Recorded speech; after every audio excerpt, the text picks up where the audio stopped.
Les forêts couvrent 30% de la surface terrestre du globe. Après les océans, elles sont le principal puits de carbone sur Terre et un élément vital à l'équilibre naturel du carbone sur la planète. D'une manière globale, la déforestation continue à un rythme alarmant, mais celle-ci est principalement limitée aux forêts tropicales. En Europe, en 15 ans, entre 1990 et 2005, nos forêts ont augmenté d'une superficie égale à la taille de la Grèce. Et cette croissance continue à un rythme de 661 000 hectares par an, l'équivalent d'environ 3 terrains de football chaque heure du jour et de la nuit. Les forêts d'Europe permettent la capture du carbone et retiennent entre 150 et 200 milliards de tonnes de dioxyde de carbone, absorbant un demi-milliard de tonnes supplémentaires chaque année, soit environ 10% des émissions annuelles nettes de dioxyde de carbone du monde. Et elles produisent plus de 90% de tout le bois que nous utilisons en Europe.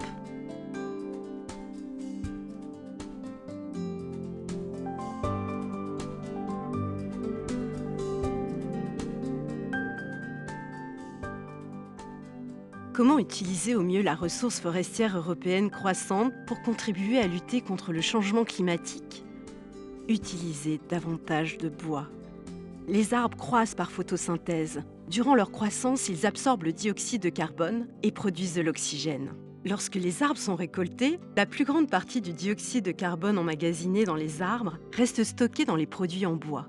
Comme les forêts européennes continuent de croître, le carbone stocké dans les produits en bois constitue un gain supplémentaire évident. Il s'agit de l'effet puits de carbone, qui signifie que le bois est mieux que neutre en carbone, de sorte que plus vous utilisez de bois dans un bâtiment, plus son empreinte carbone sera faible.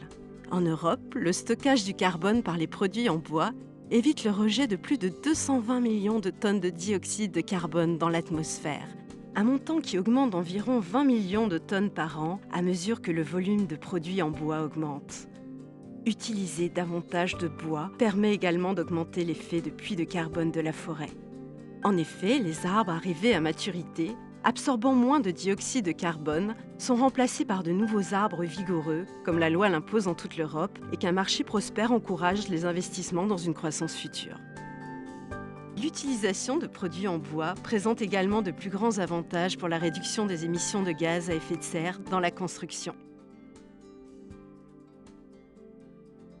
Les produits en bois étant plus que neutres en carbone, plus on utilise de bois provenant de forêts gérées durablement, plus le dioxyde de carbone est retiré de l'atmosphère.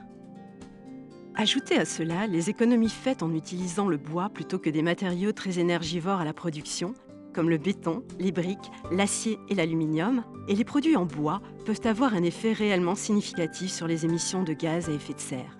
Chaque mètre cube de bois utilisé au lieu d'autres matériaux de construction permet d'économiser environ 1 tonne de dioxyde de carbone.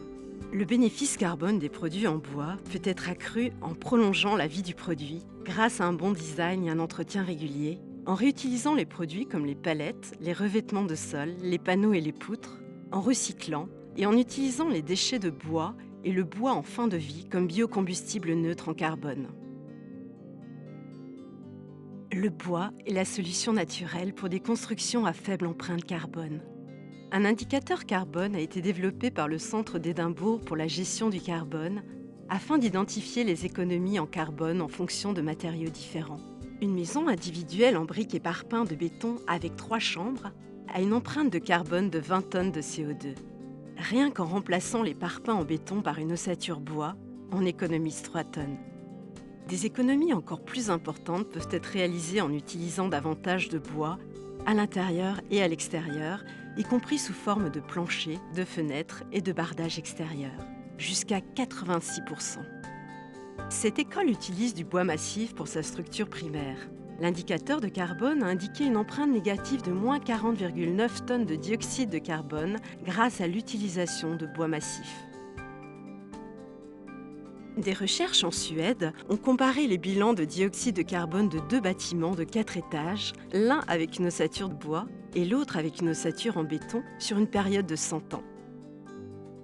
Le bâtiment à ossature en béton a montré des émissions d'environ 96 tonnes de dioxyde de carbone, alors que le bâtiment à ossature bois a montré une rétention nette de 150 tonnes de dioxyde de carbone.